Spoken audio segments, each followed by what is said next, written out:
In a new Fox News op-ed, Republican lawmakers are warning that China is expanding its influence in the U.S. and attempting to fuel political instability in the region. Here to discuss this growing concern is Senator Bill Cassidy. Senator, good morning to you. A hugely important topic here. You say that China is expanding its economic reach into Latin America and the Caribbean, are really our backyard. And these are areas that we have historically turned a blind eye to. You want to change this. Tell us more. Absolutely. Since China joined the World Trade Organization, there's been a $7 trillion transfer of wealth from the American middle class to China. And some of it they've invested back in the hemisphere, but in doing so, they've corrupted public officials. They've established military bases and monitoring bases in this hemisphere. They are threatening us both economically and militarily. This has got to change. So tell us about the Americas Act.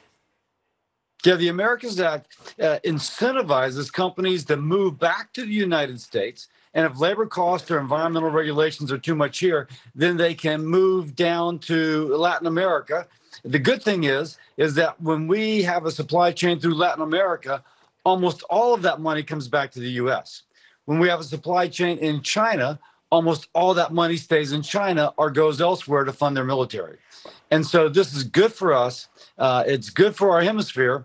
And it kind of reverses that transfer of wealth from our middle class overseas. Wow. So, Senator, really a common complaint is that we have pharmaceuticals, we have weapons, bullets that are made in China. And it sounds like this act aims to change that. Absolutely. Absolutely. And by the way, when we change that, when we keep jobs leaving the Western Hemisphere to go over to Asia, there's more jobs in the Western Hemisphere, and people are less likely to migrate from, say, Guatemala to the United States. Yeah. Our whole point is let's create prosperity in the Western Hemisphere, and then someone is less likely to move here and more likely to stay home. So it helps us economically. It helps us militarily. It also helps us at the border, and that's just the cherry on top. Wow, that's very interesting. We were talking about China, the economy supporting the Western Hemisphere as a whole, and you're right. If companies that are in China right now go to a country in Latin America, you're talking about root causes, something that the vice president often tries to tackle.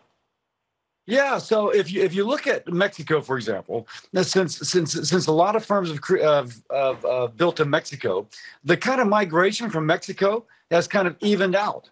Way back when, it was huge. Now it's evened out because there's jobs in Mexico. Now, by the way, we don't want good jobs to leave the United States to go anywhere else but the United States. But there's some jobs in which labor costs or in which the environmental regulation is such that it just cannot be here. Okay, and keep it in our hemisphere. Let's share the wealth with Americans, and let's put a kind of stop on immigration. But lastly, let's kind of give China less money to build up their military, to undermine our interests, to do other things which is otherwise harm us. It's fascinating, and I know this was a bipartisan effort. Several problems that you aim to tackle in this one bill, the Americas Act. I think that's something that you call all-encompassing. Senator Cassidy, thank you so much for joining us this morning. Have a great morning. Great day to you. Thank you, Carla. You too.